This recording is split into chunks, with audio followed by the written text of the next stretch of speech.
vamos fazer uma leitura desse capítulo. E o nosso tema hoje está justamente em cima desse capítulo, no verso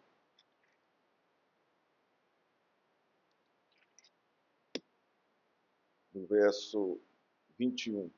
Nós vamos extrair a nossa pregação de hoje em cima desse verso 21. A mão do Senhor estava com eles e muitos, crendo, se converteram ao Senhor. Então, o nosso tema hoje é a mão do Senhor no avanço do Evangelho. Vamos ver aqui o capítulo todo e vamos depois prosseguir na nossa exposição. Eu não vou pregar verso por verso, tá, irmãos? Eu vou dividir aqui algumas ideias centrais e vamos discursar e pregar sobre essas ideias centrais do texto. Chegou ao conhecimento dos apóstolos e dos irmãos que estavam na Judéia que também os gentios haviam recebido a palavra de Deus. Quando Pedro voltou para Jerusalém, os que eram da circuncisão começaram a questioná-lo, dizendo: aqui são os judeus crentes da circuncisão. Eles ainda defendiam esse princípio da aliança, né? A circuncisão. Então eles questionaram Pedro, dizendo o seguinte: você entrou na casa de homens incircuncisos e comeu com eles. Então, eles acusaram Pedro, né, de ter feito isso. Então, Pedro passou a fazer-lhes uma exposição por ordem, dizendo. Então, Pedro recebeu aqui a acusação que ele tinha feito. Também era um judeu da circuncisão. Tinha entrado na casa de um gentio que não podia pela lei. E tinha comido com ele, pregado para ele e levado o evangelho para ali. E houve grande salvação na casa de Cornélio. Está no capítulo 10. Então, Pedro, a partir do verso 5, começa a expor a sua defesa. Ele estava na cidade de Jope. Ele foi para Jope para interceder pela vida de Dorcas. Ele orou, Dorcas ressuscitou. Ele ficou lá ainda alguns dias. Orando, e num êxtase tive uma visão em que observei descer um objeto como se fosse um grande lençol baixado do céu pelas quatro pontas e vindo até perto de mim. E olhando atentamente para dentro daquilo, vi quadrúpedes da terra, feras, répteis, aves do céu. Ouvi também uma voz que me dizia: levante-se, Pedro, mate e come. Ao que respondi: de modo nenhum, Senhor, porque em minha boca nunca entrou nada que fosse impuro ou imundo. Então, ele viu nesses lençóis os animais impuros que a lei cerimonial proibia os judeus tocarem e comerem. E Deus ali ordenou: mate e come. Verso 9. Pela segunda vez a voz do céu falou: não considere impuro aquilo que Deus purificou. Isso se repetiu 3 vezes. E de novo, tudo foi recolhido para o céu. E eis que na mesma hora, aí vem aqui a revelação dessa visão que ele teve. Eis que na mesma hora pararam diante da casa em que estávamos 3 homens enviados de Cesareia para se encontrar comigo. Quem enviou foi o Cornélio. Então, capítulo 10, verso 34. Então o Espírito me disse que eu fosse com eles, sem hesitar. Foram comigo também esses 6 irmãos e entramos na casa daquele homem. E ele nos contou como tinha visto na casa dele um anjo em pé que lhe disse: envie alguém a Jope e mande chamar Simão, que também é chamado de Pedro, o qual lhe dirá palavras mediante as quais você e toda a sua casa serão salvos. Então nós temos aqui um judeu da circuncisão entrando na casa de um gentil para pregar o evangelho. Isso era aquilo, a visão do lençol estava dizendo para Pedro. Quando comecei a falar, o Espírito Santo caiu sobre eles, como também sobre nós no princípio, lá no comecinho de Atos, capítulo 1, capítulo 2. Então me lembrei da palavra do Senhor quando disse: João, na verdade, batizou com água, mas vocês serão batizados com o Espírito Santo. Pois se Deus deu a eles o mesmo dom que tinha dado a nós, quando cremos no Senhor Jesus, quem era eu para que pudesse resistir a Deus? Então Pedro devolve para eles uma pergunta e ficou sem resposta. Quer dizer, vamos ver a resposta agora. Quando os demais ouviram isso, acalmaram-se quem? Aqueles judeus da circuncisão que acusaram Pedro de ter feito o que fez. E glorificaram a Deus, dizendo: então também os gentios, Deus concedeu o arrependimento para a vida. Então aqui está aqui o final do relatório de Pedro, o que aconteceu com esses judeus crentes da circuncisão. Eles entenderam a visão e a nova aliança em Cristo Jesus. 19. Os que foram dispersos a partir da perseguição que começou com a morte de Estevão, se espalharam até a Fenícia, Chipre e Antioquia, não anunciando a palavra a ninguém que não fosse judeu. Mais uma vez aqui está o problema de volta. Houve uma dispersão por causa da perseguição de Paulo. Vários judeus da circuncisão foram dispersos pelo Império Romano e chegaram a Chipre, a Fenícia e a Antioquia. Só que cidades aqui gentílicas, mas eles não foram aos gentios. Eles persistiram só pregar para os judeus. É o que está dizendo aqui no verso 19. Então eles continuam ainda com a mesma resistência de entrar e ter comunhão com os gentios. Verso 20.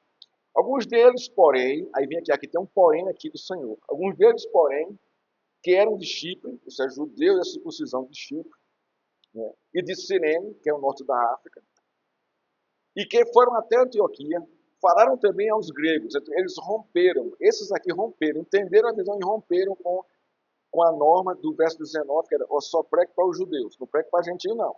Então eles romperam aqui com essa norma. Anunciando-lhes o evangelho do Senhor. Aí vem aqui o verso 21, que é o centro da nossa exposição de hoje, e o centro aqui de todo o capítulo. A mão do Senhor estava com eles, e muitos crendo se converteram ao Senhor. Muitos quem? Esses de Antioquia. Gregos, gentios de Antioquia.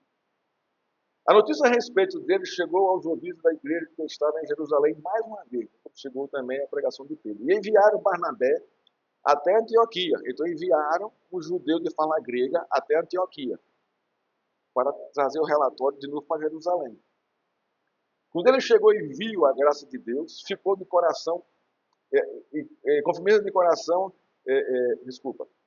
ficou muito alegre e exortava todos a que com firmeza de coração permanecesse no Senhor, porque era homem bom, cheio do Espírito Santo e de fé, e muita gente se uniu ao Senhor, aonde? Em Antioquia. Então, o evangelho chegou aos gentios lá, definitivamente. Agora, olha que interessante o verso 25.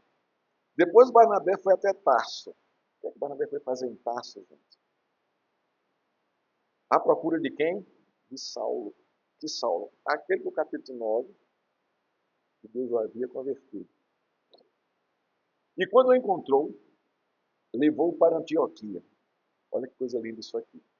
E durante um ano inteiro, se reuniram naquela igreja. Então a gente já estava formado em Antioquia, sem Paulo ter fundado essa igreja. Quem fundou essa igreja? Os crentes gentios de Antioquia. E ensinaram numerosa multidão. Então havia muita gente ali, né, que foram alcançados pelo Evangelho de Cristo. Em Antioquia, os discípulos foram pela primeira vez chamados de cristãos. O que isso aqui significa? Ser chamado de cristão. Não mais judeus, gregos, crentes. Não mais judeus circuncisos, crentes. Não mais gentios, crentes. Agora, todos são o quê? Cristãos. Não tem diferença entre grego, entre judeu e entre gentio. Porque grego também é gentio, entre judeu e gentio. Então, Lucas conclui aqui o que está acontecendo aqui em Antioquia. Verso 27 é o verso 30. Naqueles dias, alguns profetas foram de Jerusalém para Antioquia. E, apresentando-se um deles, chamado Ágabo, dava a entender pelo Espírito que haveria uma grande fome em todo o mundo. Essa fome veio nos dias do imperador Cláudio. A gente vai ver isso aqui lá em Atos capítulo 18. Os discípulos, cada um conforme as suas posses, resolveram mandar uma ajuda aos irmãos que moravam na Judéia. Judéia é uma região. Aí tem Samaria, tem Jerusalém, tem Belém, tem as principais cidades de Israel estão ali. E eles o fizeram enviando essa ajuda aos presbíteros por meio de Barnabé e Saulo. Para quem? para a igreja de Jerusalém. Vamos orar ao Senhor. Ó Deus, uma narrativa histórica tão impactante, tão bela, Senhor.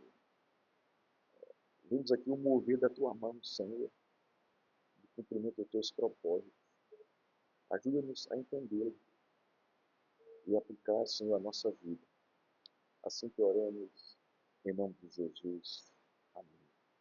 Irmãos, na minha exposição de hoje, eu vou fazer como de costume. Eu trago uma introdução e logo nós vamos entrar nos pontos aqui da nossa exposição. Então, vamos ter aqui a nossa introdução, que vai ser uma releitura um pouco mais detalhada, né, do significado da narrativa, e depois vamos entrar aqui nos pontos da minha pregação, em cima, né, do verso 20. A mão do Senhor estava com eles. Em Atos 11, Lucas narra como a mão do Senhor estava sobre seus servos e sua igreja, a partir do relatório de Pedro, dado aos judeus crentes da circuncisão, por ter ido à casa de Cornélio em Cesareia e comido com ele. Então, o foco aqui é esse aqui, logo no comecinho aqui, dos primeiros versos aqui, do verso 1 até o verso 18. Narra o evangelho chegando a Antioquia, logo em seguida, por meio dos discípulos gregos, judeus, crentes. E a profecia de Ágabo sobre a fome na Judéia, e a igreja se movendo para socorrer aqueles irmãos. Então, basicamente, nós temos aqui 3 temas aqui, nesse contexto aqui. A defesa de Pedro, é o primeiro tema, perante os judeus crentes da circuncisão de Jerusalém, revela a dificuldade desses crentes cristãos judeus da circuncisão de entenderem a visão do lençol recebida por Pedro, revelando o fim da lei cerimonial e a realidade da comunhão na igreja entre judeus e gentios trazida por Cristo na nova aliança. Essa era a grande dificuldade para os judeus ainda nesse contexto. Nesse contexto, podemos ver a mão de Deus, ou a mão do Senhor, quebrantando esses crentes judeus da circuncisão para aceitarem a comunhão com os gentios, sem o entendimento da lei cerimonial. A circuncisão fazia parte da lei cerimonial. Agora não era mais circuncisão, era o batismo. Havia substituição. A gente ainda vê aqui, a partir aqui do verso 19, né, até o verso 26, ainda essa resistência. Né?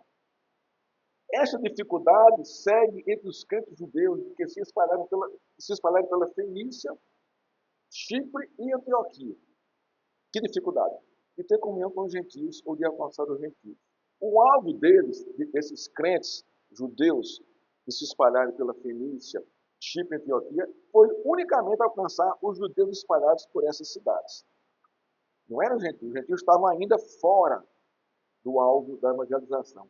Porém, alguns deles, não foram todos, romperam essa norma e avançaram para Antioquia para alcançar o mundo gentil, grego, tendo comunhão com os gentios de Antioquia.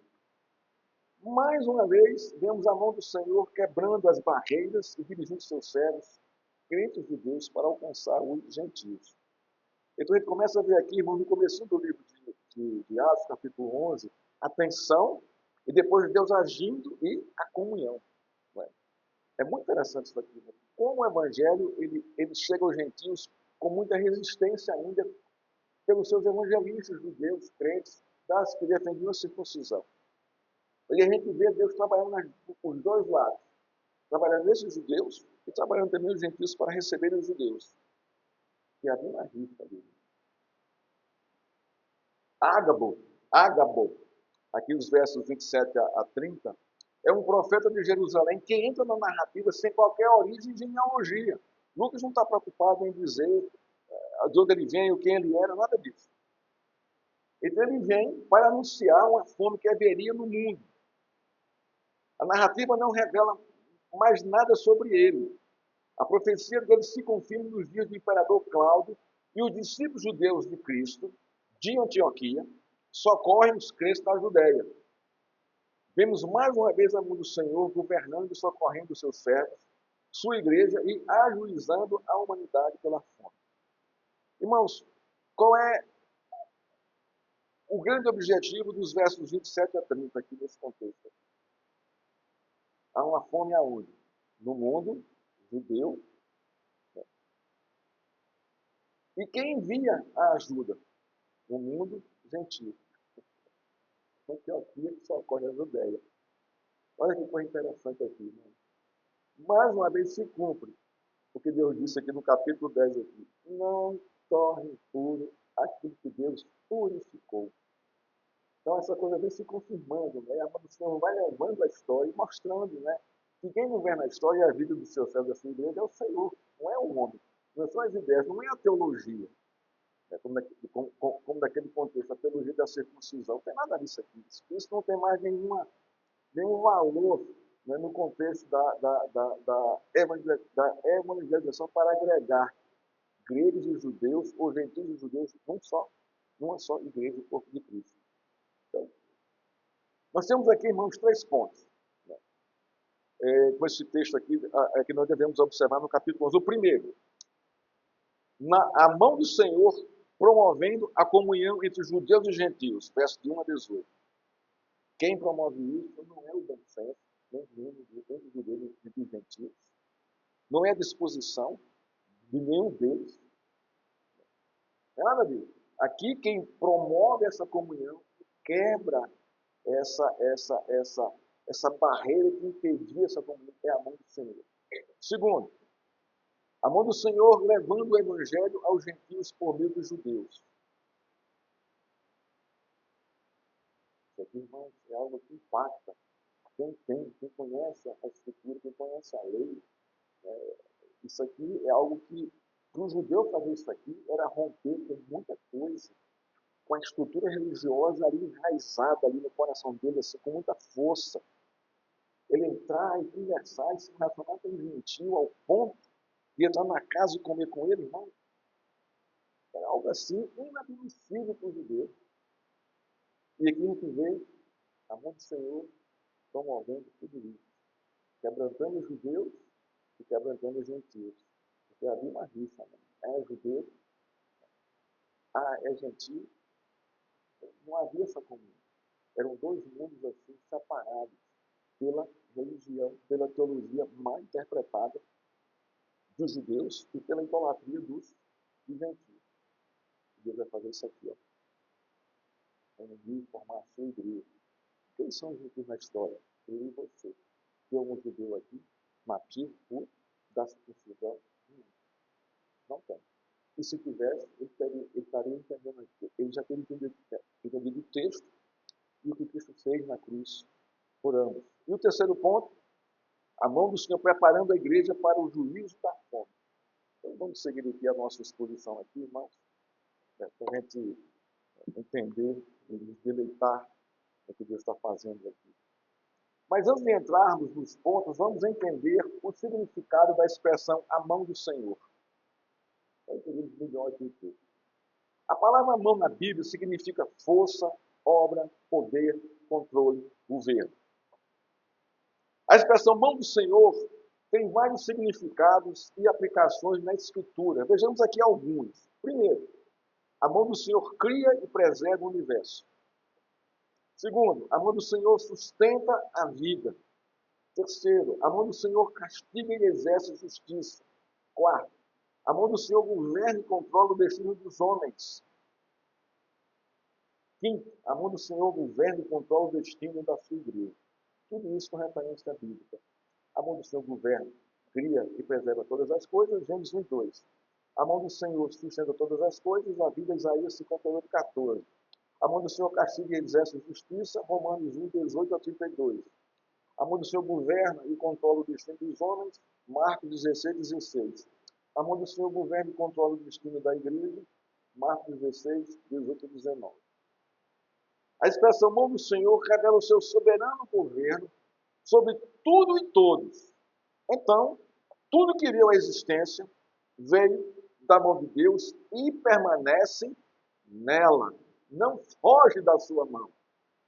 É nesse sentido que vamos ver a mão do Senhor em Atos 11. Primeiro ponto. A mão do Senhor promovendo a comunhão entre judeus e gentios. Atos 11, 1 a 18.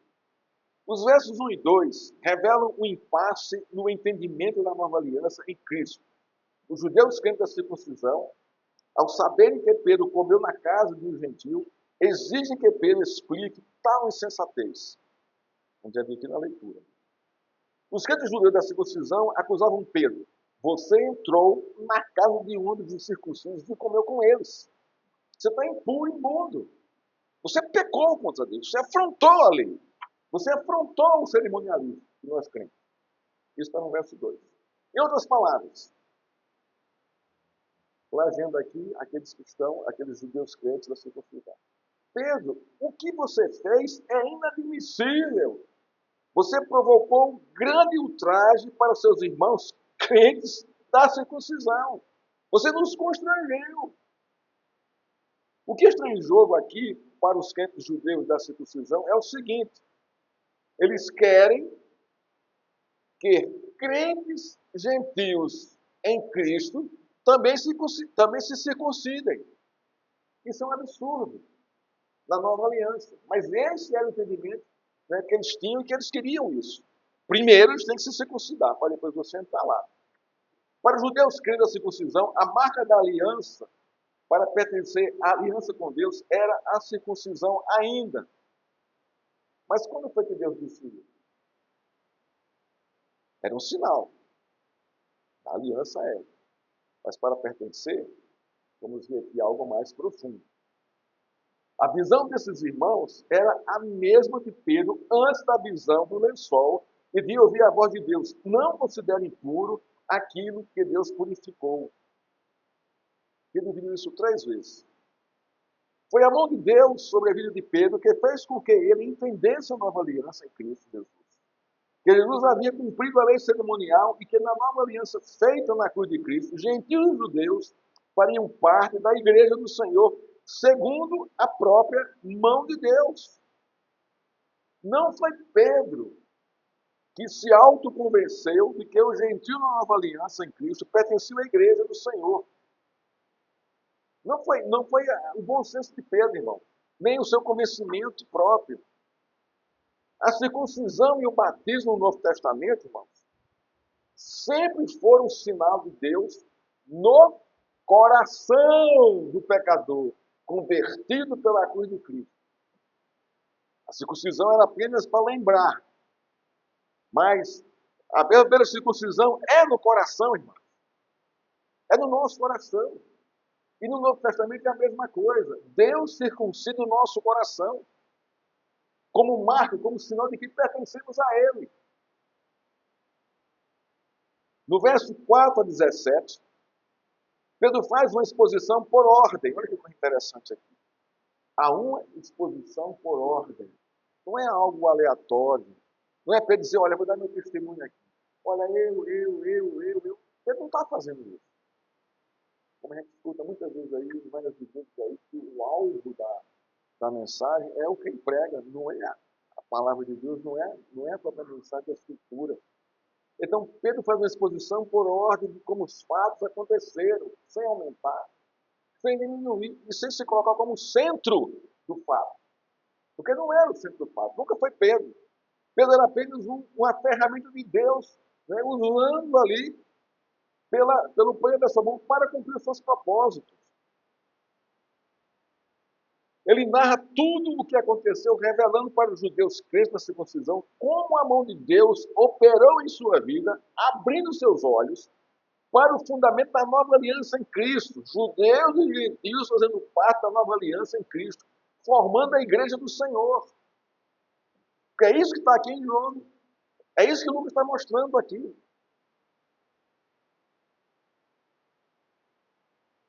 A igreja do Senhor, irmãos, é formada por gente. Orei por você. Gente perfeita, incompleta, cheio de carrapicho, cheio de crepe, cheio de coisa. Aquele não é lugar de gente santa, não. Aquele lugar de você se santificar. Você está em processo de santificação, mas de perfeição. Aqui não vejo aqui ninguém perfeito, nem eu sou perfeito. Mas Deus está usando, tem colocado a sua mão sobre a minha e a sua vida, para nos moldar a imagem de Cristo. nos afetando aqui uns nos outros.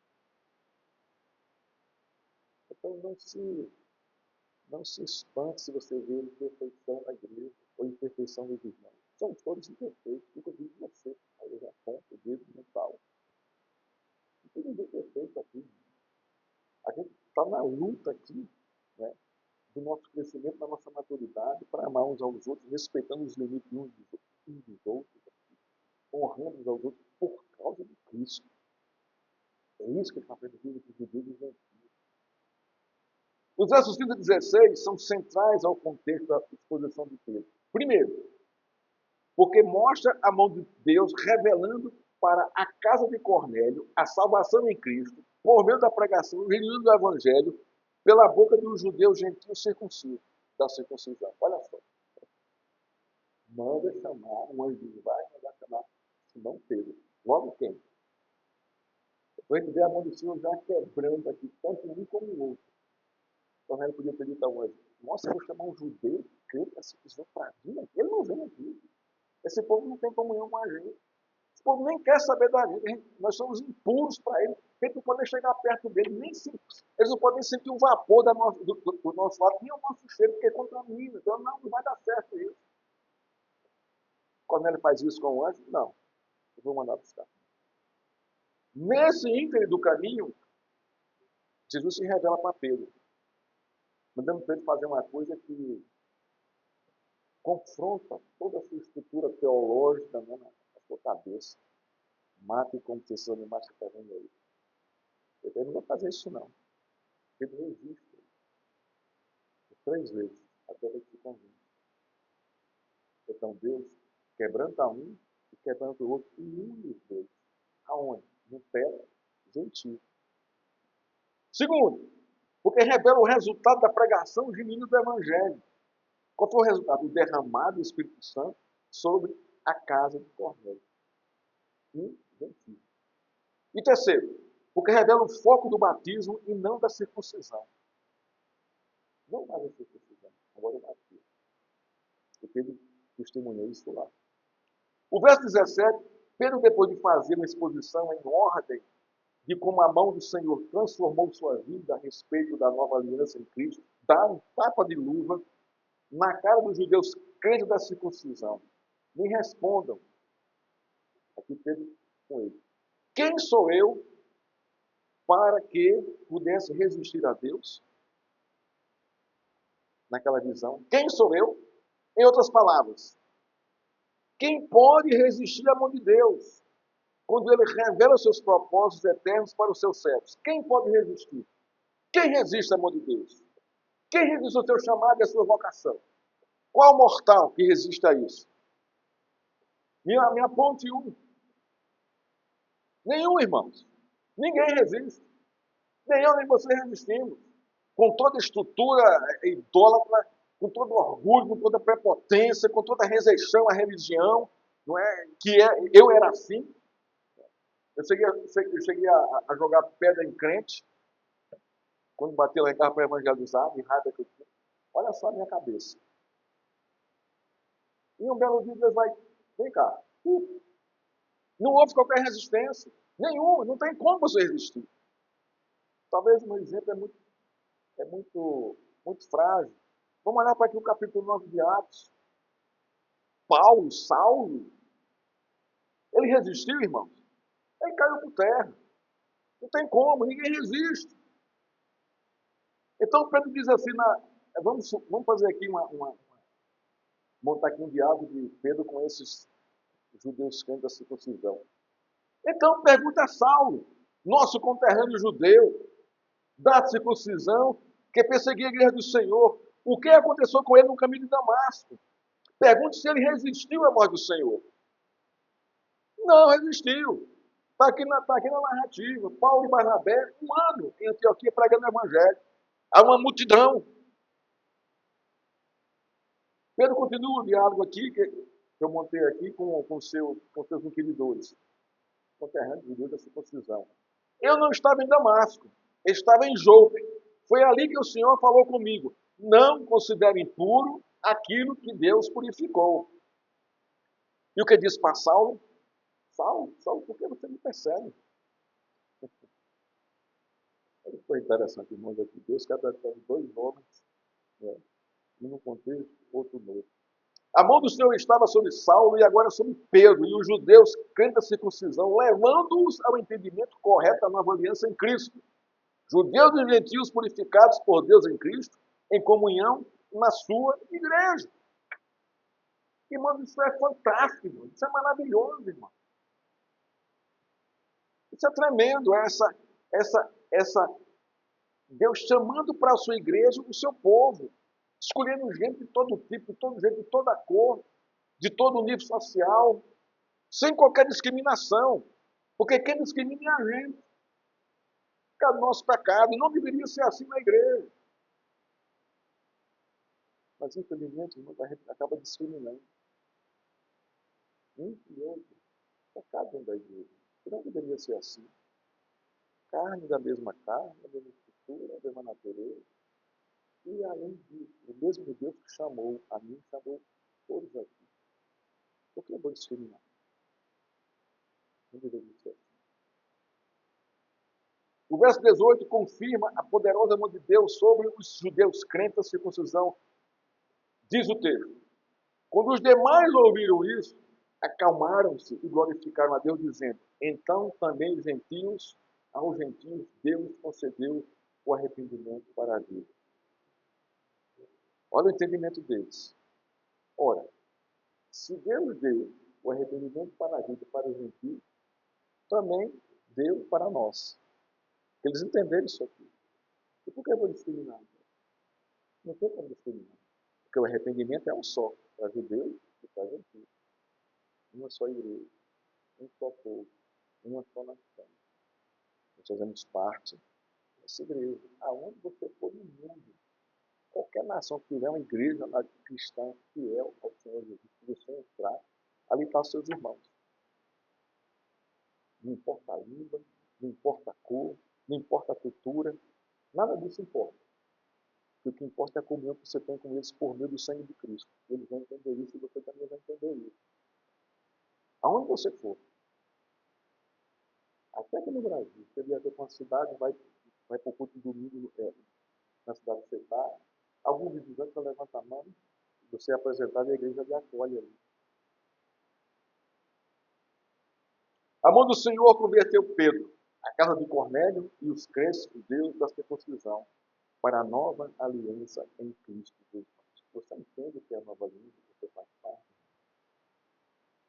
Você consegue entender a profundidade a qual você foi chamado, a aliança que você foi encerrado nela e pertence a ela, não por você ser carismático, bonito, maravilhoso, mas por causa da graça de Cristo. A gente precisa entender isso. Né? Graças a Deus por isso. Deus não olhou em nós nada a não ser lançar sobre nós a sua misericórdia e a sua graça e nos salvar. Porque não havia nada de nós em mim, você fosse proveitoso para Deus. Nada. Nem de judeu, crente, da circuncisão, nem de gentio. Todos pecadores, que Deus chamou para si.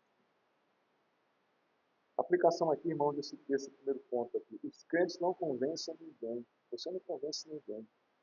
Nem salvam ninguém. Nem mudam a visão de ninguém. E nem mudam a vida de ninguém. Você não tem esse poder. Então descansa com relação a isso. O nosso papel é lançar o Senhor do genuíno evangelho, esperando a mão de Deus agir, convencendo o pecador do seu pecado, da justiça de Deus em Cristo e do juízo final, trazendo a salvação. Você não tem que convencer ninguém, nem de confrontar a teologia, nada disso. Não faça isso não. Você vai perder uma amizade, você vai criar um atrito desnecessário com as pessoas que você ama, que você gosta. Apenas prega no evangelho.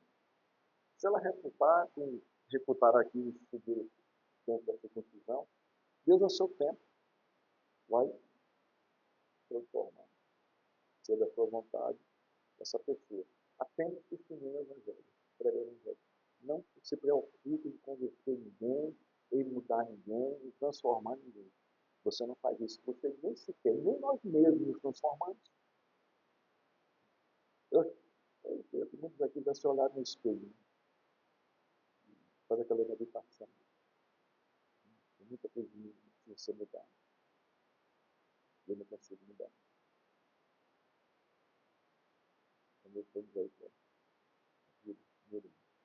eu faço isso direto. Porque nem nós mesmos conseguimos mudar a nossa vida.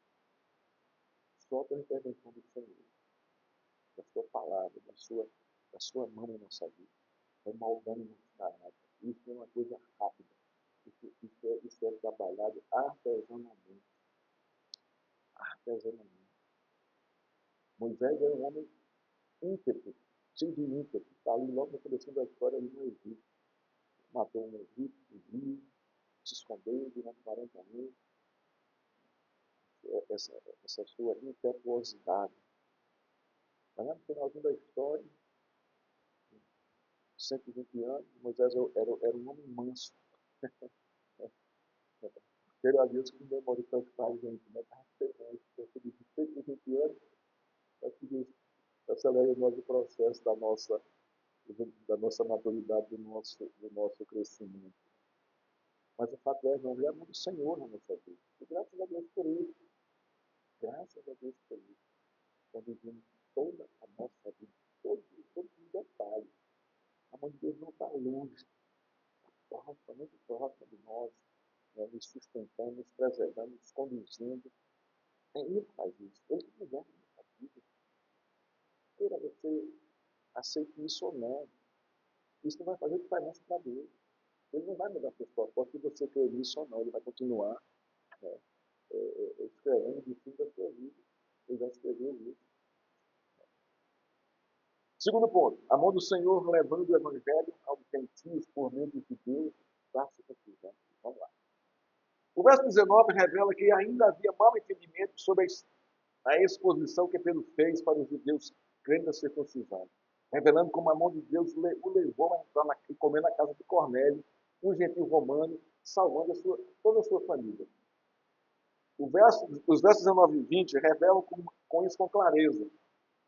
Diz o seguinte: os que foram dispersos pela perseguição que se intensificou com a morte de Estevão, provocada por Paulo, foram para a região da Fenícia, né, a cidade de Chipre e Antioquia. Porém, o alvo deles era unicamente os judeus da circuncisão. Vamos evangelizar esses homens. Os gentios estavam fora dessa evangelização. Nós não vamos ter contato com eles aonde? Em Chipre, na Fenícia e em Antioquia. Nós não queremos contato com os gentios. São todos. Qual era o motivo? Esses judeus que foram dispersos não foram evangelizar os gentios, só os judeus, como está aqui no verso 19. Eram imundos. E não se poderia entrar na casa de um deles e comer com eles. Era o mesmo problema dos judeus crentes da circuncisão que ficaram em Jerusalém. Alguns ficaram lá, outros foram dispersos, mas o problema ainda continuava mesmo.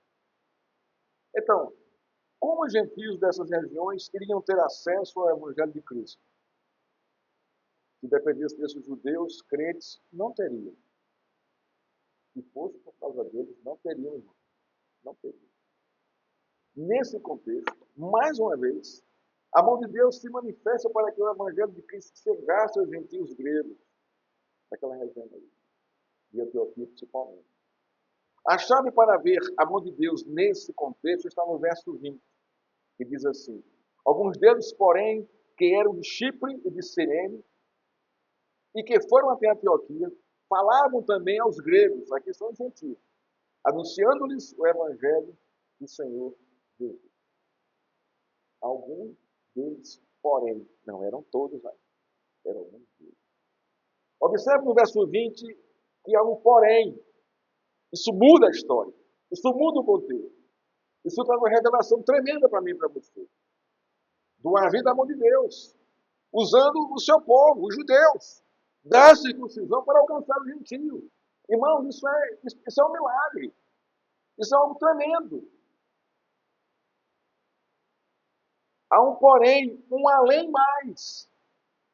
É neste além do mais que se manifesta a mão do Senhor para que o seu propósito seja cumprido por meio dos seus servos e os gentios gregos sejam alcançados pelo Evangelho de Cristo. A mão do Senhor vai sempre além, para mais, para que seus propósitos redentivos sejam cumpridos. Deus não se limita à nossa desobediência, muitas vezes. A nossa resistência em fazer o que tem que ser feito. Ele não vai se limitar a isso. Ele não vai levantar outros. Como levantou aqui alguns, porém, do meio dessa turma que foi dispersa. E não foram todos que foram. A mesma coisa acontece conosco. Quando a gente começa a colocar certos obstáculos para não ir. Uma evangelização, uma visitação, não.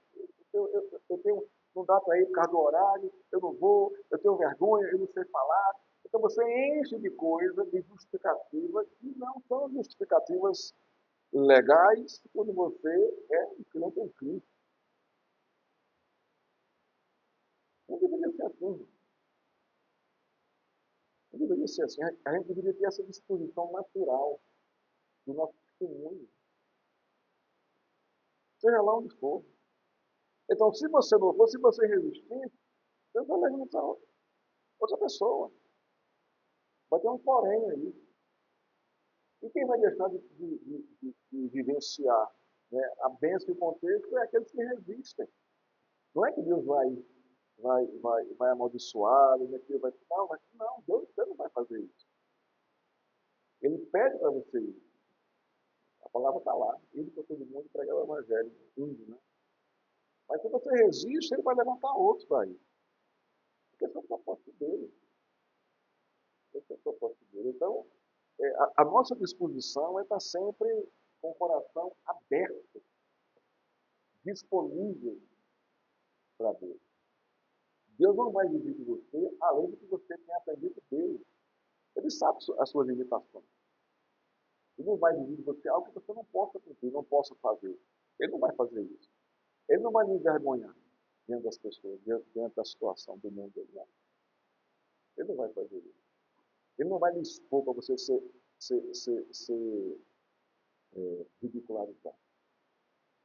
Você vai pregar o evangelho. As pessoas vão se opor ao evangelho e vão descontar em você, como fizeram com Cristo, com todos os servos do Senhor. Mas isso é bênção do Senhor em nossa vida, irmão. É verdade, os judeus crentes estavam alcançando os judeus que estavam habitando na região de Artemísia, e Antioquia, mas isso para Deus não era o bastante, como está aqui nos versos 19 e 20. Faltava na mesa da comunhão dos purificados pela cruz de Cristo os gentios. Eu e você. Além dos judeus crentes que já estavam desfrutando da salvação de Cristo, precisava-se ir mais além para alcançar os gentios. Como é que nós somos alcançados pelo Evangelho? Nós somos gentios. Alguém aqui do Brasil que eu perguntei, pregou para mim e para você. Foi levantado para isso. Lá estava a mão de Deus empurrando alguns judeus crentes para chegar aos gentios e proclamar o Evangelho da salvação em Cristo Jesus. Os versos 22 e 26 revelam o impacto do poder do resultado do Evangelho pregado entre os gentios. Jerusalém, mais uma vez, é abalada pela mão de Deus, alcançando os gentios de Antioquia pela pregação do Evangelho. Jerusalém envia Barnabé, um judeu de fala grega, para trazer um relatório à igreja de Jerusalém sobre o que está acontecendo lá. É isso que está acontecendo lá. Precisamos saber. Então envia o Barnabé para lá. Aqui, o contexto aqui fala que é um homem de fé, um homem compassivo, um homem acolhedor. Então Barnabé vai para essa missão. Barnabé testemunha o que a mão de Deus fez em Antioquia, diz o texto. Quando ele chegou e viu a graça de Deus, ficou muito alegre. Era um judeu, crente, da circuncisão, e fala grego. Agora está lá entre os gentios. E ficou muito alegre quando viu o que estava acontecendo no meio da comunidade. Nesse contexto, a mão do Senhor se revelou por meio da sua graça. Deus havia derramado sobre os gentios aqueles de Antioquia o dom da salvação em Cristo. Mas o que impacta nesse contexto, irmão, está nos versos 25 e 26. Ele vai a Tarso, que é em Barnabé, em busca de Paulo, e permanece com ele um ano em Antioquia, ensinando a palavra de Deus a uma numerosa multidão de gentios. Agora são dois judeus. Um radicalmente radical, que era Paulo, e Barnabé, lá pregando e ensinando a palavra de Deus a uma numerosa multidão. A pregação daqueles que foram além do pela mão de Deus, chegaram a Antioquia e alcançaram uma numerosa multidão. Nesse contexto, Deus cumpre o chamado de Saulo, enviando o judeu crente da circuncisão para ensinar o evangelho de Cristo aos gentios de Antioquia, entrando em suas casas e comendo com eles. O final do verso 23 é o resultado do poder, o final do verso 26 é o resultado do poder da mão de Deus sobre os judeus e gentios crentes. Ambos foram chamados de cristãos. O que é que se vê aqui no contexto do texto aqui, irmãos? Parece uma coisa, a gente fica assim, não, por que foi chamado de cristão? O que é que tem a ver uma coisa com isso aqui? É. Irmãos, isso aqui no contexto disso aqui, algo assim espantoso. Porque vai mudar a nomenclatura. Completamente. Não mais crente judeu, não mais crente gentil. Ainda nessa nomenclatura há uma divisão entre judeu e entre gentil.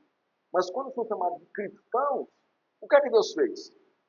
Apagou essas nomenclaturas e definiu uma só. São cristãos.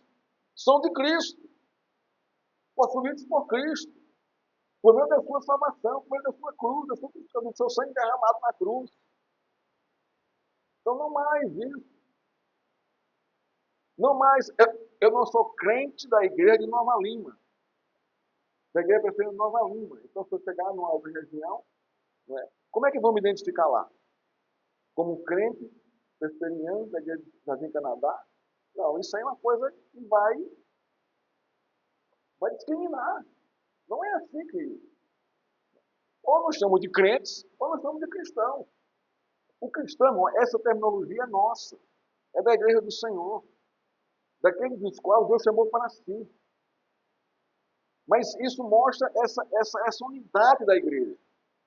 Né? De não mais judeus, não mais gentios, mas são crentes, são cristãos em Cristo por causa de Cristo. Esse aqui é o ponto que impacta toda a narrativa. E mostra o que Deus está fazendo. É um só povo, é uma só nação, é uma só gente, são cristãos. E nada mais que isso. Cristãos salvos por meio da cruz de Cristo. Essa é a definição correta, não é esse termo cristão que se universalizou aí. Que todo mundo é cristão. Que na verdade não é. Na verdade não é. Se diz ser, mas não é. Porque cristãos são aqueles que Deus chamou para si, por meio da sua crucificação, por meio do derramado do seu sangue na cruz, por meio do seu chamado e vocação. Esse é o cristão, como está aqui no texto. Que Deus alcançou pela pregação do seu evangelho. Então, a palavra, quando surge o nome cristão em Antioquia, é por causa da pregação do evangelho, que passaram um ano ensinando ali a palavra de Deus. E aí discernindo, não, são de Cristo, são cristãos. Porque a palavra está dizendo isso. Então, quem define o termo cristão, irmãos, é a Escritura. É o evangelho, é a doutrina. É a aplicação dela, é o entendimento dela que faz com que eu possa me identificar como cristão. Não é porque é bonito virou moda. Não é assim que funciona. Infelizmente, esse pulverizar o termo cristão hoje, né? E hoje qualquer pessoa se diz aí, eu sou cristão. Na verdade, não é. Você conhece a Cristo? Você submete a doutrina de Cristo? Sim? Ah, então tudo bem. Você foi clavado pelo sangue de Cristo? Você foi salvo por ele na cruz? Então, isso é o que vai distinguir, né, esse termo cristão. Toda a narrativa se torna gloriosa e esplendorosa pela manifestação da mão do Senhor, revelando o seu propósito redentivo por meio da pregação do Evangelho de Cristo mediante o poder do Espírito Santo. É a mão do Senhor que governa e sustenta sua igreja, seu povo, e todo o propósito redentivo. Eu quero salvar os gentios. Isso vai acontecer. Isso aí Deus falou. Terceiro ponto e último para nós encerrarmos aqui a nossa exposição. Na mão do Senhor, a mão do Senhor, né, preparando a igreja para o juízo da fome, versos 27 a 30. Aí nós vamos entender por que está nesse contexto aqui. A finalidade de Lucas ter colocado isso aqui. É outro confronto aqui, é outra realidade aqui, muito interessante. Né, que nós vamos ver aqui. Os versos 27 a 30 parecem algo fora da narrativa. E realmente parece, quando a gente faz uma leitura assim, tem que pensar um pouco, tem que entender o contexto. Parece não se encaixar com os versos anteriores, dos versos 1 até o verso 26. De repente aparece Ágabo, um profeta de Jerusalém, sem origem e genealogia, profetizando em Antioquia, sem a menor informação de como e por que ele foi para Antioquia. Não vemos aqui nada. Apenas que ela aparece lá e profetiza em Antioquia. Ágabo profetiza sobre a fome que atingiria o mundo no governo do imperador Cláudio, principalmente a Judéia. Isso aqui que é interessante. E essa fome aconteceu mesmo. A gente vai caminhar com isso, a gente vai ver Paulo, né, depois lá em suas cartas, em sequel delas, que ele levanta uma oferta para alcançar, né, esses irmãos lá da Judéia. Né? E a profecia foi aqui. Então, esse profeta antecipou algo que iria acontecer no mundo e que iria atingir profundamente a Judéia.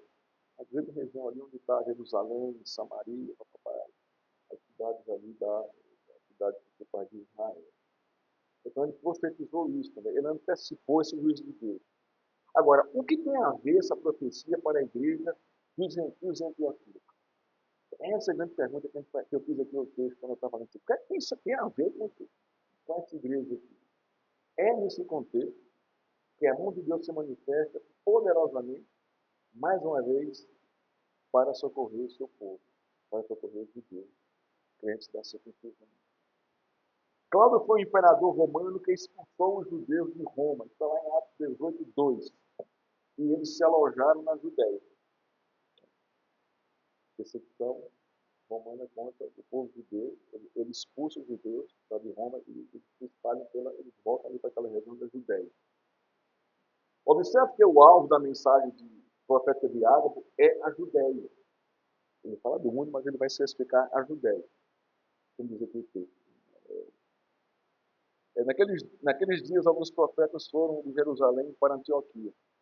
E apresentando-se um deles, chamado Ágabo, dava a entender pelo Espírito que havia uma grande fome em todo o mundo. Essa fome veio nos dias do imperador Cláudio.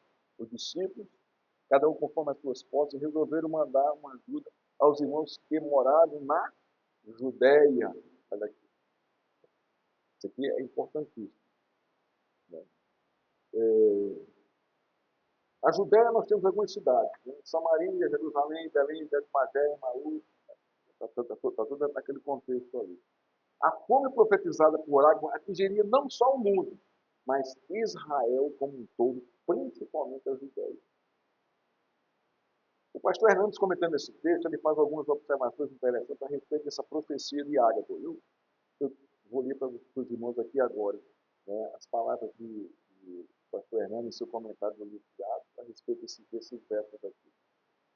A primeira é uma profecia urgente. A fome atingiria a Judéia. Deus estava antecipando seu juízo sobre o mundo para que o seu povo tomasse a providência correta. Deus revela para que sua igreja tome a providência. Observe isso aqui, irmão. Isso aqui é chave para mim e para você. Chave. Deus profetizou que vai voltar, lançou, deu à igreja a expectativa escatológica, para que a igreja não seja pega de surpresa, mas caminhe e viva em santidade até a manifestação da volta de Cristo. Então Deus está antecipando o fato para que a sua igreja caminhe nesse fato com temor, submissão e gratidão a Ele. Então toda profecia, irmão, tem esse papel também. Ela vem para antecipar, para que eu não seja pego de surpresa, mas para que eu tome uma atitude diante do que vai acontecer. Então, é uma profecia urgente e que chama a igreja a uma tomada de posição no contexto aqui do texto. E também a minha sua com relação à volta de Cristo. Segundo propósito, a profecia vai gerar uma generosidade urgente. Porque a igreja tem que tomar uma posição. E qual é a posição? Vamos levantar uma oferta para esses irmãos que vão passar por esse aperto. Os cristãos de Antioquia não esperaram, aqui são as palavras de Hernandes, a fome acontecer. Conforme suas posses, levantaram uma oferta generosa para socorrer os crentes judeus que moravam na Judéia.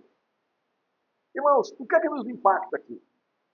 É que um povo que era impuro, que o judeu não queria nenhuma comunhão com eles, agora Deus levanta esse povo impuro para socorrer a quem? Os judeus. A oferta vem de Antioquia, dos gentios, para suprir a necessidade da igreja que está na Judéia, dos crentes que estão lá na Judéia. E que antes tinham certas barreiras com os gentios, até aceitar de uma forma correta e clara que Deus havia chamado judeus e gentios para a sua igreja, que eram chamados de cristãos agora. Vocês estão vendo aqui o que está acontecendo aqui, com esses versos aqui, 27 aqui a 30, né? O que Deus está fazendo aqui? Aqueles que vocês consideraram impuros é que vão suprir a necessidade de vocês. Isso impacta a sua vida hoje? Isso pode acontecer na igreja. Aquele irmão que você critica tanto ele, de repente ele vem, você está passando uma necessidade, e de onde é que vem a oferta? Desse irmãozinho que você critica e acha ele chato. Isso é assim, para quebrantar, para ensinar como é que as coisas funcionam e me dizer, olha,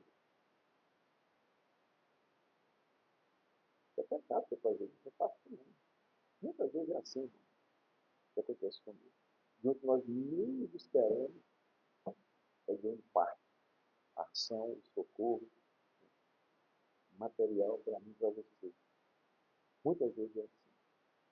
Aquilo que a gente critica dentro da igreja, e fala mal, a gente está passando por uma coisa. É o primeiro que chega para nos socorrer. Claro que ele não vai saber que você falou mal dele. Mas ele vai chegar a você, socorre a sua vida, ele diz que ele não tem, quebranta completamente a sua vida. Isso é graça de Deus. E você confessa o seu pecado e nunca mais faz a mesma coisa. E também vai nos ensinar a fazer o mesmo quando outros estiverem passando por necessidade. E o terceiro propósito aqui, irmão, né? A profecia levou os gentios crentes a uma atitude cristã sensata. Olha que coisa linda.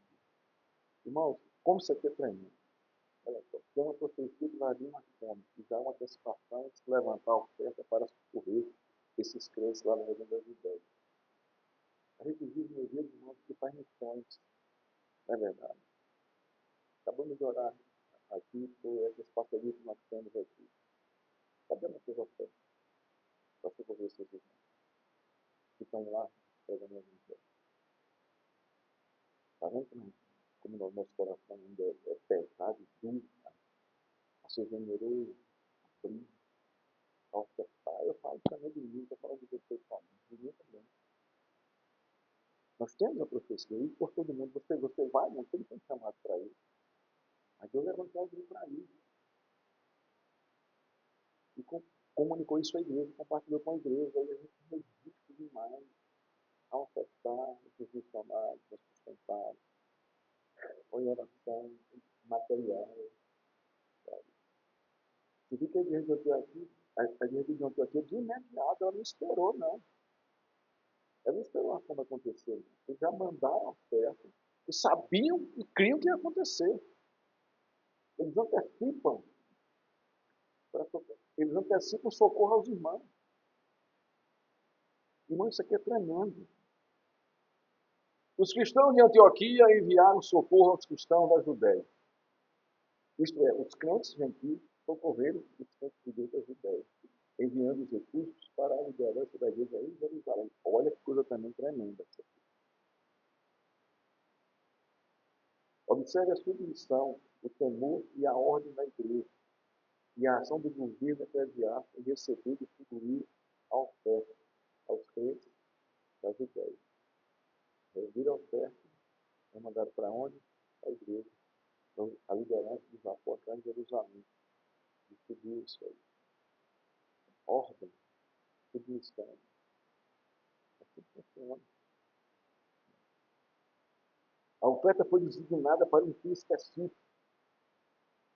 A igreja em Jerusalém foi a responsável para a distribuição da oferta conforme a necessidade de cada canto na Judéia.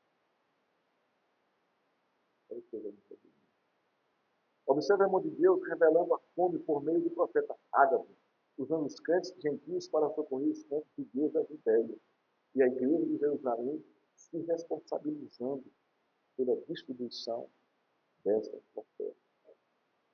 O que nos impacta nesse contexto é que, no começo da narrativa, os gentios eram imundos, impuros, e os judeus jamais poderiam entrar na casa deles e comer com eles.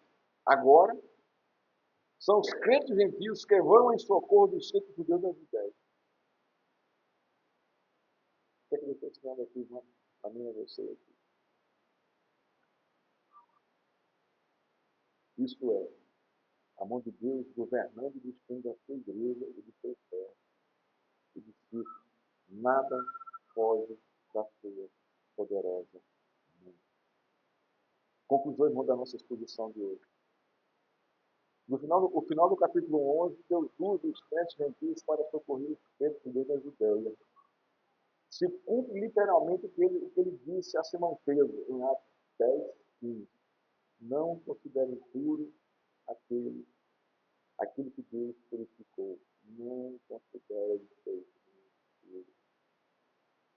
O pecador como você, sabe como pelas mesmas, tem as suas mesmas lutas, as suas mesmas tentações de fé, lutando pela sua santidade. Deus purificou por meio do sangue de Cristo, judeus e gentios, para que eles fossem chamados cristãos.